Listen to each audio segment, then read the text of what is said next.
Hi ಎಲ್ರಿಗೂ ನಮಸ್ಕಾರ. ಪ್ರಯಾಗ್ರಾಜಲ್ಲಿ ನಡೆದಿರುವಂತಹ ಕುಂಭಮೇಳನ ನೀವೆಲ್ಲರೂ ಸಹ ನ್ಯೂಸ್ ಚಾನೆಲ್ಗಳಲ್ಲಿ ನೋಡ್ತಾನೇ ಇದ್ದೀರಾ. ಆದರೆ ನಮ್ಮ ಮೈಸೂರಿನ ಟಿ ನರಸೀಪುರದಲ್ಲಿ ನಡೆದಿರುವಂತಹ ಕುಂಭಮೇಳದ ಒಂದು ಸ್ಮಾಲ್ ಬ್ಲಾಗು ನಿಮಗೋಸ್ಕರ. ಇಲ್ಲಿ ಮುಖ್ಯವಾಗಿ ಇರುವಂಥದ್ದು ನದಿಗಳು ಕಪಿಲ, ಕಾವೇರಿ ಮತ್ತು ಸ್ಫಟಿಕ. ಈ ಮೂರೂ ನದಿಗಳು ಸೇರಿ ತ್ರಿವೇಣಿ ಸಂಗಮ ಉದ್ಭವ ಆಗಿರೋದು. ಗುಂಜ ನರಸಿಂಹಸ್ವಾಮಿ ದೇವಸ್ಥಾನ, ಅಗಸ್ತ್ಯ ಮುನೀಶ್ವರಗಳ ದೇವಸ್ಥಾನ, ಈ ರೀತಿ ಹಲವಾರು ದೇವಸ್ಥಾನಗಳನ್ನ ನೀವಿಲ್ಲಿ ನೋಡಬಹುದು. ನೀವು ಯಾವಾಗ ಬೇಕಾದರೂ ಬಂದರೂ ಸಹ ನೀವಿಲ್ಲಿ ಪುಣ್ಯ ಸ್ನಾನನ ಮಾಡ್ಬೋದು. ಆದರೆ ಕುಂಭಮೇಳದ ಸಮಯದಲ್ಲಿ ಮಾಡೋದು ವಿಶೇಷವಾಗಿರುತ್ತೆ. ನರಸಿಂಹಸ್ವಾಮಿ ದೇವಸ್ಥಾನಕ್ಕೆ ಸ್ವಲ್ಪ ಮಾಮೂಲಿಗಿಂತ ಜಾಸ್ತಿನೇ ಕ್ರೌಡ್ ಇತ್ತು. ವಿಶೇಷವಾದ ದಿನಗಳಾಗಿದ್ದರಿಂದಾಗಿ ಇದ್ದೇ ಇರುತ್ತೆ. ಲೈನ್ ಅಂತೂ ತುಂಬ ದೊಡ್ಡದಿತ್ತು. ಅದು ಅರ್ಲಿ ಮಾರ್ನಿಂಗು. ನಾವು ಹೊರಟಿದ್ದು ಇಲ್ಲಿಂದ ಸುಮಾರು ಒಂದು 5:30ಗೆ, ಅಲ್ಲಿ ರೀಚ್ ಆಗೋಷ್ಟೊಳಗೆ 7:30 ನಿಯರ್ 7 ಆಗಿತ್ತು. ಅಲ್ಲಿ ಪಾರ್ಕಿಂಗ್ಗೆ ಅಂದ್ಬಿಟ್ಟು ರೋಡ್ ಸೈಡಲ್ಲಿ ವ್ಯವಸ್ಥೆಗಳನ್ನ ಮಾಡಿದರು. ಪೊಲೀಸ್ ಡಿಪಾರ್ಟ್ಮೆಂಟ್ ಅಂತೂ ತುಂಬಾ ಚೆನ್ನಾಗಿ ಕೆಲಸ ಮಾಡ್ತಿದ್ದಾರೆ. ನೀವೇನಾದರೂ ಟಿ ನರಸೀಪುರದ ಕುಂಭಮೇಳಕ್ಕೆ ಹೋಗಬೇಕು ಅಂತ ಪ್ಲ್ಯಾನ್ ಮಾಡ್ತಿದ್ರೆ ಇವತ್ತೇ ಹೊರಡಿ. ಯಾಕೆಂದರೆ ನಾಳೆನೇ ಲಾಸ್ಟ್ ಡೇಟು. ನಿಮಗೆ ಗೊತ್ತಿರೋ ಹಾಗೆ ದೇವಸ್ಥಾನಗಳಿಗೆ ಅಥವಾ ಪುಣ್ಯಕ್ಷೇತ್ರಗಳಿಗೆ, ತೀರ್ಥಕ್ಷೇತ್ರಗಳಿಗೆ ಹೋಗೋದು ನಾವು ನಮ್ಮ ಒಂದು ಪಾಪಕರ್ಮಗಳನ್ನ ಕಳ್ಕೊಂಬರ್ಬೇಕು ಅಂತ. ಇಲ್ಲೇನಾಗುತ್ತೆ, ಮ್ಯಾಕ್ಸಿಮಮ್ ಟೈಮ್ಸು ನಾವು ಅಲ್ಲಿ ಬಟ್ಟೆಗಳನ್ನ ಬಿಟ್ಬರೋದು, ಸೋಪು ಶಾಂಪು ಅದ್ರ ಕವರ್ಗಳನ್ನ ನದಿಗೆ ಬಿಸಾಕಿ ಗಲೀಜು ಮಾಡೋದು, ಈ ರೀತಿ ಕೆಲವೊಂದು ಪಾಪಕರ್ಮಗಳನ್ನ ಕಟ್ಕೊಂಬರ್ತೀವಿ. ದಯವಿಟ್ಟು ಇನ್ನು ಮುಂದೆ ಯಾರು ಅದನ್ನು ನಾವು ಕಮ್ಮಿ ಮಾಡಿ ಅಂತ ಕೇಳ್ಕೊತ, ಈಗ ನೀವು ನೋಡ್ತಿರೋದು ತ್ರಿವೇಣಿ ಸಂಗಮದ ಸ್ಪಾಟು. ಅಲ್ಲಿ ನಂದಿ ಕಂಬ ಇದೆ. ಒಂದು ದೊಡ್ಡ ಹೈಟ್ ಆಗಿರೋ ಕಂಬದ ಮೇಲೆ ನಂದಿ ಇದೆ. ಅಲ್ಲಿ ನಿಮಗೆ ಸದ್ಯಕ್ಕೆ ಬಾವುಟ ಕಾಣಿಸ್ತಾ ಇರುತ್ತೆ. ಇಲ್ಲಿ ನಾವು ನಿಂತಿರೋಂಥ ಸ್ಪಾಟು ಕುಂಜ ನರಸಿಂಹಸ್ವಾಮಿ ದೇವಸ್ಥಾನದ ಮುಂಭಾಗ. ಬಟ್ ನಮಗೆ ಪುಣ್ಯ ಸ್ನಾನಕ್ಕೆ ವ್ಯವಸ್ಥೆ ಪ್ರಾಪರಾಗಿ ಮಾಡಿರೋದು ಅಲ್ಲಿ ನಂದಿ ಕಂಬ ತ್ರಿವೇಣಿ ಸಂಗಮದ ಹತ್ತಿರ. ಅಂದರೆ ಅಗಸ್ತ್ಯ ಮುನಿಗಳ ಒಂದು ದೇವಸ್ಥಾನ ಏನಿದೆ, ಅಗಸ್ತೇಶ್ವರ ಅಂತ, ಅಲ್ಲಿ. ಪ್ರಯಾಗ್ರಾಜಲಾದಂತಹ ಅವಘಡಗಳು ಇಲ್ಲಿ ಆಗಬಾರ್ದು ಅನ್ನೋ ಉದ್ದೇಶದಿಂದ ಪೊಲೀಸ್ ವ್ಯವಸ್ಥೆ ತುಂಬ ಚೆನ್ನಾಗಿ ಕೆಲಸ ಮಾಡ್ತಾ ಇದೆ.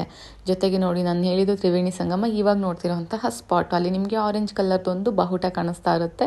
ಮತ್ತು ಅಲ್ಲಿ ದೂರದಲ್ಲಿರೋದು ಸಹ ಕ್ರೌಡು. ಜನ ಪುಣ್ಯ ಸ್ನಾನನ, ಒಂದು ತೀರ್ಥ ಸ್ನಾನ ಮಾಡ್ತಾ ಇದ್ದಾರೆ. ಇದು ಗುಂಜ ನರಸಿಂಹಸ್ವಾಮಿ ದೇವಸ್ಥಾನದ ಹತ್ರ ಇರುವಂತಹ ನಾಗರಕಟ್ಟೆ. ಇಲ್ಲಿ ನಿಮಗೆ ಬಿಲ್ಪತ್ರೆ ಮತ್ತು ಬೇವು ಮತ್ತು ಇನ್ನೊಂದು ಮರ ಇದೆ.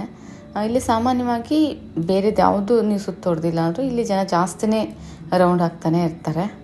ಮತ್ತು ಇದೇ ದೇವಸ್ಥಾನದೊಳಗಡೆ ನಮಗೆ ಕಂಬದ ಮೇಲೆ ಹಲ್ಲಿ ಸಿಂಬಲ್ ಇದೆ. ಅಂದರೆ ಹಲ್ಲಿದು ಒಂದು ಕೆತ್ತನೆ ಇದೆ. ಅದನ್ನು ನೋಡಿದರೆ ಹಲ್ಲಿ ನಮ್ಮ ಮೇಲೆ ಬಿದ್ದಂತಹ ದೋಷ ಪರಿಹಾರ ಆಗುತ್ತೆ ಅನ್ನೋದೊಂದು ಮಾತಿದೆ. ಈ ಬೋರ್ಡಲ್ಲಿ ನೀವು ನೋಡ್ಬೋದು, ಕಾವೇರಿ ಕಪಿಲ ಸ್ಫಟಿಕ ಸಂಗಮ ಕ್ಷೇತ್ರ, ಶ್ರೀ ಮಹಾಲಕ್ಷ್ಮಿ ಗುಂಜ ನರಸಿಂಹಸ್ವಾಮಿ ಸನ್ನಿಧಿ ಅಂತ ಇದೆ. ಈ ಸ್ಥಳಕ್ಕೆ ತನ್ನದೇ ಆದ ಸ್ಥಳ ಪುರಾಣಗಳಿದೆ. ಅಲ್ಲಿ ನೀವು ಯಾವುದೇ ಪೂಜೆ ಮಾಡೋರನ್ನ ಕೇಳಿದರೂ ಸಹ ಬೇರೆ ದಿನಗಳಲ್ಲಿ ಎಕ್ಸ್ಪ್ಲೇನ್ ಮಾಡ್ತಾರೆ. ಬಟ್ ಈ ಟೈಮಲ್ಲಿ ತುಂಬ ಬ್ಯುಸಿ ಇರ್ತಾರೆ. ಇಲ್ಲಿ ಕುಂಭಮೇಳ 3 ದಿನಗಳಿತ್ತು. ಈ 3 ದಿನಗಳಲ್ಲಿ ನಿನ್ನೆ ಸಾಮಾನ್ಯವಾದ ಒಂದು ಕ್ರೌಡ್ ಇತ್ತು. ಅಲ್ಲಿಯವರ ಕೌಂಟ್ ಪ್ರಕಾರ 50,000ದಷ್ಟು ಜನ ಬಂದಿದ್ರು ಅಂತ ಹೇಳ್ತಾ ಇದ್ರು.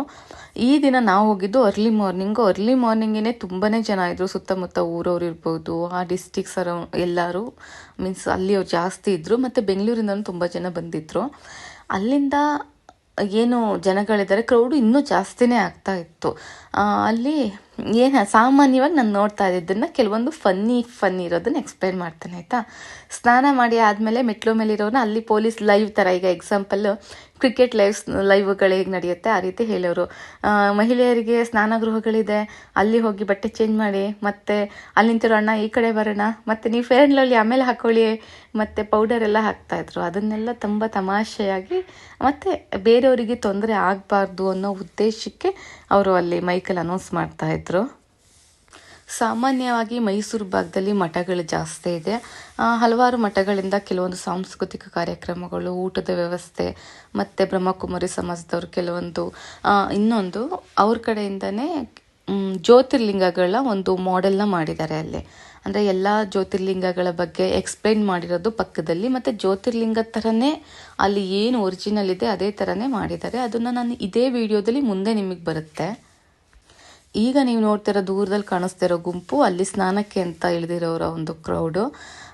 ಕೆಲವೊಂದು VIPsಗೆ ಅಂತ ಇಲ್ಲಿಂದ ಒಂದು ಎಂಟ್ರಿನ ಮಾಡಿದ್ದಾರೆ, ಅಂದರೆ ಆ ಒಂದು ಸಂಗಮಕ್ಕೆ. ಬಟ್ ನಾವು ಹೋದಾಗ ಯಾರಿಗೂ ಅಲೋ ಮಾಡಿರಲಿಲ್ಲ.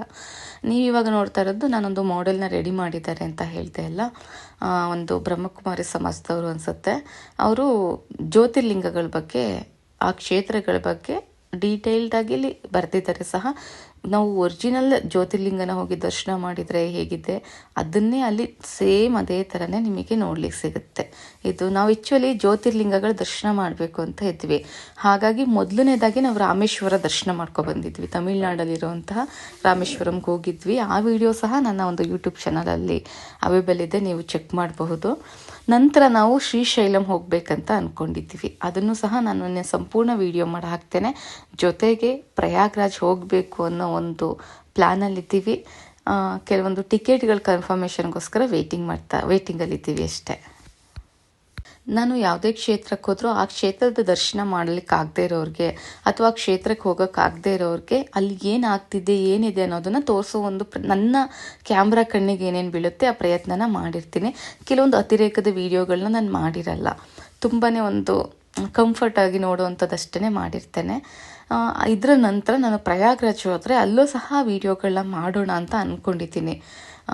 ಹೋಗುವಾಗನೇ ಸ್ವಲ್ಪ ಅಲ್ಲಿ ಏನಾದರೂ ಮಾಹಿತಿಗಳು ಬೇಕು ಅಂದರೆ ನಾವು ಎಷ್ಟು ಸಿಟಿಗಳನ್ನ ಕ್ರಾಸ್ ಮಾಡಿ ಹೋಗ್ತೀವಿ, ಆ ರೈಲು ಹೋಗೋ ಮಾರ್ಗಗಳು, ಆ ರೀತಿ ಕೆಲವೊಂದನ್ನು ನಾನು ಬ್ಲಾಗ್ ಥರ ಶಾರ್ಟ್ಸ್ ಅಥವಾ ಲಾಂಗ್ ವಿಡಿಯೋಗಳನ್ನ ಮಾಡಬೇಕಂತ ಅಂದ್ಕೊಂಡಿದ್ದೀನಿ. ಕೆಲವೊಂದು ವೀಡಿಯೋಸು ತುಂಬಾ ಲೆಂತ್ ಇತ್ತಂತ ಏನು ಮಾಡಿದ್ದೀನಿ, ಅದನ್ನು ಸ್ಪೀಡ್ ಮಾಡಿದ್ದೀನಿ. ನೀವೇನಾದರೂ ಅದ್ರ ಬಗ್ಗೆ ಓದ್ಕೋಬೇಕು ಅಂದರೆ ಅಲ್ಲೇ ಪಾಸ್ ಮಾಡಿಬಿಟ್ಟು ಆಮೇಲೆ ಓದ್ಕೊಳ್ಳಿ. ಇದೇ ರಾಮೇಶ್ವರಮ್ಮ, ಇದನ್ನು ನಾವು ದರ್ಶನ ಮಾಡಿದ್ವಿ. ಇಲ್ಲಿ ನಿಮಗೆ 2 ವಿಗ್ರಹಗಳನ್ನ ಅಂದರೆ ಶಿವಲಿಂಗ ಯಾಕೆ ಇಟ್ಟಿದ್ದಾರೆ ಅಂದರೆ ಅಲ್ಲೂ ಸಹ ನಮಗೆ 2 ಶಿವಲಿಂಗ ದರ್ಶನ ಆಗುತ್ತೆ. ಒಂದು ಬೆಳಗ್ಗೆ ಸ್ಫಟಿಕಲಿಂಗ, ಆಮೇಲೆ ರಾಮೇಶ್ವರ ಲಿಂಗ, ಶ್ರೀರಾಮ ಅವರು ಪೂಜೆ ಮಾಡಿದ್ರು ಅಂತ ಹೇಳ್ತಾರಲ್ಲ ಆ ಲಿಂಗ. ಇವತ್ತು ಅರ್ಲಿ ಮಾರ್ನಿಂಗ್ ನಾವು ಬರೋ ಹೊತ್ತಿಗಂತೂ ಸಖತ್ತು ಚಳಿ ಇತ್ತು. ಚಳಿಗಾಲದಲ್ಲಿ ಹಿಮ ಬಿದ್ದಿತ್ತು. ಆ ಚಳಿಗೂ ಅದಕ್ಕೂ ಬೆಳಗ್ಗೆ ಅಯ್ಯೋ ಇನ್ನೊಂದು ಸ್ವಲ್ಪ ನಿಧಾನ ಹೋಗೋಣ, ಇನ್ನು ನೀರು ಇನ್ನೆಷ್ಟು ಚಳಿ ಇರುತ್ತೋ ಅಂತೆಲ್ಲ ಅನ್ನಿಸ್ತಿತ್ತು. ಆ ದಾರಿಲಿ ಇದ್ದಷ್ಟು ಚಳಿ ಆ ನೀರಲ್ಲಿ ಬಂದು ಇಳಿದವಾಗ ಇರಲಿಲ್ಲ. ನಿಜವಾಗ್ಲೂ ನೀರು ಕೊರಿತಾ ಇರಲಿಲ್ಲ, ಅಲ್ಲಿ ಯಾವುದೇ ಹಿಮ ಬಿದ್ದಿರಲಿಲ್ಲ. ತುಂಬಾ ನಾರ್ಮಲ್ ಇತ್ತು. ನಾವು ಮುಳುಗಿದಾಗ ಅಲ್ಲಿದ್ದವ್ರಿಗೆಲ್ಲರಿಗೂ ಅದು ಗೊತ್ತಿರುತ್ತೆ ಸಾಮಾನ್ಯವಾಗಿ. ಇಲ್ಲಿರೋ ಎಲ್ಲ ದೇವಸ್ಥಾನಗಳನ್ನು ದರ್ಶನ ಮಾಡಬೇಕು ಅಂದರೆ ನಿಮಗೆ ಸ್ವಲ್ಪ ಟೈಮ್ ಹಿಡಿಯುತ್ತೆ. ಯಾಕೆಂದರೆ ಎಲ್ಲ ಸ್ವಲ್ಪ ಭಕ್ತಾದಿಗಳು ಜಾಸ್ತಿ ಇರೋದ್ರಿಂದಾಗಿ ಕ್ರೌಡ್ ಇದೆ. ಇಲ್ಲಿ ನೀವು ಅಗಸ್ತೇಶ್ವರ ಏನಿದೆ ಆ ದೇವಸ್ಥಾನದಲ್ಲಿ ಇರುವಂತಹ ಲೈನ್ಗಳನ್ನ ನೋಡ್ತಾ ಇದ್ದೀರಾ. ಇದೇ ಮಾರ್ಗವಾಗಿ ನಾವು ಇಲ್ಲಿ ಏನದು ಪುಣ್ಯ ಸ್ನಾನ ಏನಿದೆ ಅಲ್ಲಿಗೆ ಸ್ನಾನಕ್ಕೆ ಹೋಗೋದು. ಅಲ್ಲಿಂದ ಬರುವಾಗ ಇಲ್ಲಿ ದರ್ಶನದ ವ್ಯವಸ್ಥೆ ಮಾಡಿದ್ದಾರೆ. ಹೋಗುವಾಗ ಡೈರೆಕ್ಟ್ ನಮಗೆ ಅವೇ ಬಂದು ಹೊಳೆಗೆ ಅಂದರೆ ಸಂಗಮಕ್ಕೆ ಏನು ಕ್ಷೇತ್ರ ಇದೆ ಅಲ್ಲಿಗೆ ಹೋಗುತ್ತೆ. ಇಲ್ಲೂ ಸಹ ಕಾವೇರಮ್ಮನ ಸ್ಟ್ಯಾಚ್ಯೂ ಇದೆ. ನಮಗೆ ತಲಕಾವೇರಿ ಏನಿದೆ ಅಲ್ಲೂ ಸಹ ನಮಗೆ ಅಗಸ್ತ್ಯ ಮುನಿಗಳ ಇದೆಲ್ಲ ಸಿಗುತ್ತೆ, ಇಲ್ಲೂ ಸಹ ಉಂಟು. ಅದ್ರ ಬಗ್ಗೆ ನಾನು ಇನ್ನೂ ಹೆಚ್ಚು ತಿಳ್ಕೊಂಡ್ಮೇಲೆ ಇನ್ನೊಂದು ವಿಡಿಯೋ ಮಾಡ್ತೀನಿ. ಅಂದರೆ ಏನು ಕಾವೇರಿ ನದಿ ಹರ್ಕೊಂಬಂದಿರೋ ಈ ಜಾಗದಲ್ಲಿ ಇಲ್ಲೂ ಸಹ ಅಗಸ್ತ್ಯ ಮುನಿಗಳದಿದೆ. ಅಂದರೆ ನಿಮಗೆ ಗೊತ್ತಿದೆ ಅಂತ ಅನ್ಕೊತೀನಿ ಸ್ಟೋರಿ, ಆದರೂ ಸಹ ಚಿಕ್ಕದಾಗಿ ಹೇಳ್ತೇನೆ. ಅಗಸ್ತ್ಯ ಮುನಿಗಳು ಕಾವೇರಿನ ತಮ್ಮ ಕಮಂಡಲದಲ್ಲಿ ಭದ್ರವಾಗಿ ಇಟ್ಕೊಂಡಿರ್ತಾರೆ. ಅವರನ್ನು ಹರಿಲಿಕ್ಕೆ ಬಿಟ್ಟಿರಲ್ಲ, ಅದೊಂದು ಸ್ಟೋರಿ ಇದೆ. ಆದರೆ ಕಾವೇರಿ ಹರಿಲೇಬೇಕು ಜನಗಳಿಗೆ ಅಥವಾ ಈ ಭೂಮಿಗೆ ಅವ್ರ ಉಪಯೋಗ ಆಗಬೇಕು ಅನ್ನೋದಿರುತ್ತೆ. ಅವ್ರನ್ನ ಕಮಂಡಲದಲ್ಲಿ ಬಂಧಿಸಿಟ್ಟಿರೋದನ್ನು ಬಿಡುಗಡೆ ಮಾಡಲಿಕ್ಕೋಸ್ಕರ ಅಂತ ಗಣೇಶ್ ಅವರು ಕಾಗೆ ವೇಷ ಹಾಕೊಂಡು ಬರ್ತಾರೆ ಅಂತ ಅನಿಸುತ್ತೆ. ಎಕ್ಸಾಕ್ಟ್ ನಂಗೆ ನೆನಪಿಲ್ಲ ಒಂದು ರೂಪದ್ದು. ಬಂದು ತಲಕಾಡು ಏನಿದೆ ನಮಗೆ ಈ ಕೊಡಗು ವಿರಾಜಪೇಟೆ ಆ ಕಡೆ, ಅಲ್ಲಿ ತಲಕಾವೇರಿ ಹೋಗ್ತೀವಲ್ಲ, ತಲಕಾವೇರಿ ಉಗಮಸ್ಥಾನ ಅಂತ, ಅಲ್ಲಿ ಆ ಕಮಂಡಲದಿಂದ ಬಿದ್ದಂತಹ ನೀರು ಕಾವೇರಿಯಾಗಿ ಹರಿದು ಈ ಮಾರ್ಗವಾಗಿ ಅವ್ರದ್ದು ತಮಿಳ್ನಾಡು ಸೇರುತ್ತೆ, ಅಂದರೆ ಆ ಕಡೆ ಹೋಗುತ್ತೆ. ಅದು ಆ್ಯಕ್ಚುಲಿ ಹಿಸ್ಟ್ರಿ ಇರೋದು. ತುಂಬಾ ಚೆನ್ನಾಗಿದೆ, ವಿಶೇಷವಾದ ಕಥೆಗಳಿದೆ ಹಲವಾರು. ನಾವು ತಿಳ್ಕೊಬೇಕು ಅಷ್ಟೇ. ಯಾವುದೇ ಜಾಗಕ್ಕೆ ಹೋದ್ರೂ ಗಡಿಬಿಡಿಯಿಂದ ಹೋಗೋದು, ದರ್ಶನ ಮಾಡೋದು, ಗಡಿಬಿಡಿಯಿಂದ ಬರೋದಕ್ಕಿಂತ ಅದಕ್ಕೆ ಅಂತ ಸ್ವಲ್ಪ ಟೈಮ್ ಇಟ್ಟು ಅಲ್ಲೇ ಸ್ಟೇ ಮಾಡಿ ಬಂದರೆ ಒಳ್ಳೆಯದು. ಅಲ್ಲಿ ಒಂದು ಸ್ಥಳ ಪುರಾಣಗಳನ್ನ ಹಿಸ್ಟ್ರಿಗಳನ್ನ ತಿಳ್ಕೊಂಡು. ನಾನು ಮೊದಲೇ ಹೇಳಿದಾಗೆ ತೀರ್ಥಕ್ಷೇತ್ರಗಳೇನಿದೆ ಅಲ್ಲಿ ನಾವು ಶಾಂಪು ಅಥವಾ ಸೋಪುಗಳನ್ನ ಅತಿಯಾಗಿ ಬಳಸಬಾರ್ದು. ಸಾಧ್ಯ ಆದಷ್ಟು ಅವಾಯ್ಡ್ ಮಾಡಿದರೆ ಒಳ್ಳೆಯದು. ನಾವು ಮನೆಯಿಂದನೇ ಒಂದ್ಸಲ ಸ್ನಾನ ಮಾಡಿ ಹೋಗಿದ್ವಿ. ಹಾಗಾಗಿ ಏನು ಮಾಡಿದ್ವಿ, ನೇರವಾಗಿ ಇಲ್ಲಿ ಏನು ವ್ಯವಸ್ಥೆ ಆಗಿತ್ತು ಈ ಭಾಗದಲ್ಲಿ ಮುಳುಗಿ ಇದ್ವಿ 3 ಸಲ ಅಥವಾ 5 ಸಲ. ಈ ರೀತಿ ಗಂಗೆ ಪೂಜೆ ಮಾಡೋರು ಮಾಡ್ತಾಯಿದ್ರು.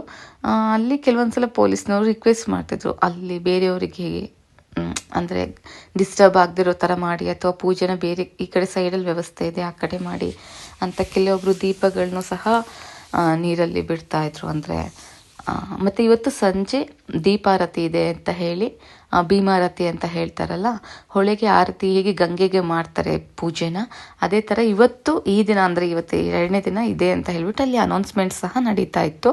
ಬಟ್ ನಾವು ಇವತ್ತು ಹೋಗೋಕ್ಕಾಗಲಿಲ್ಲ. ಇಲ್ಲಿ ಲೈಟಿಂಗ್ ವ್ಯವಸ್ಥೆನೂ ಅಷ್ಟೇ. ಈಗ ನೈಟ್ ಆದರೆ ಏನಾಗುತ್ತೆ, ಲೈಟ್ ಈಗ 6 ಗಂಟೆ ನಂತರ ನೀರಲ್ಲಿ ಸ್ನಾನ ಮಾಡಬೇಕು ಅನ್ನೋರಿಗೆ, ತೀರ್ಥ ಸ್ನಾನ ಮಾಡಬೇಕು ಅನ್ನೋರಿಗೆ ಬೆಳಕಿರಲ್ಲ. ಹಾಗಾಗಿ ಲೈಟಿಂಗ್ ವ್ಯವಸ್ಥೆನೂ ಸಹ ತುಂಬ ಚೆನ್ನಾಗಿ ಮಾಡಿದ್ದಾರೆ.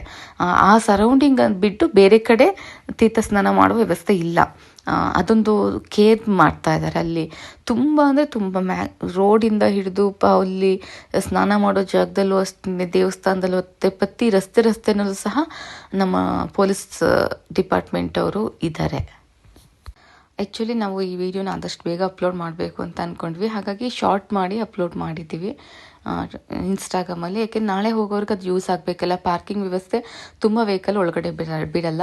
ಇಲ್ಲಿ ಪ್ರಪ್ರಥಮವಾಗಿ ಕುಂಭಮೇಳ 1989ರಲ್ಲಿ ಪ್ರಾರಂಭಿಸಿದ್ದು ಅಂತ ಹೇಳಿ ಒಂದು ಬೋರ್ಡ್ಗಳನ್ನ ಹಾಕಿದ್ರು. ಮುಖ್ಯವಾಗಿ ಏನೇನೆಲ್ಲ ಅಲ್ಲಿದೆ, ಹೇಗೆ ಹೋಗಬೇಕು ಅನ್ನೋ ಕೆಲವೊಂದನ್ನು ಮಾಡಿದ್ದೀನಿ. ಪಾರ್ಕಿಂಗು ದಯವಿಟ್ಟು ರೋಡ್ ಸೈಡಲ್ಲಿ ನಿಮ್ಗೆ ಎಲ್ಲಿ ಸಿಗುತ್ತೆ ಸ್ವಲ್ಪ ದೂರದಲ್ಲೇ ಪಾರ್ಕಿಂಗ್ನ ಮಾಡಿ ಆನಂತರ ನಡ್ಕೊಂಡು ಹೋಗಿ. ನೀವು ಸ್ನಾನಕ್ಕೆ ಯಾವುದೇ ಪರ್ಸ್ನಲ್ ವೆಹಿಕಲ್ಗಳನ್ನ ಆ್ಯಕ್ಚುಲಿ ಒಳಗಡೆ ಬಿಡ್ತಾ ಇರಲಿಲ್ಲ. ಕೆಲವೊಂದು ಗೌರ್ಮೆಂಟ್ ವೆಹಿಕಲ್ಸ್ ಅಷ್ಟೇ ಅಲೋ ಮಾಡ್ತಾಯಿದ್ರು. ಅದು ಅಲ್ಲಿಗೆ ಸಂಬಂಧಪಟ್ಟವ್ರದ್ದು ಕೆಲವೊಂದು ವೆಹಿಕಲ್ಗಳನ್ನ ಅಲೋ ಮಾಡ್ತಾಯಿದ್ರು ಅಷ್ಟೇ. ಎಲ್ರಿಗೂ ಒಳ್ಳೆಯದಾಗಲಿ. ನಮಸ್ಕಾರ.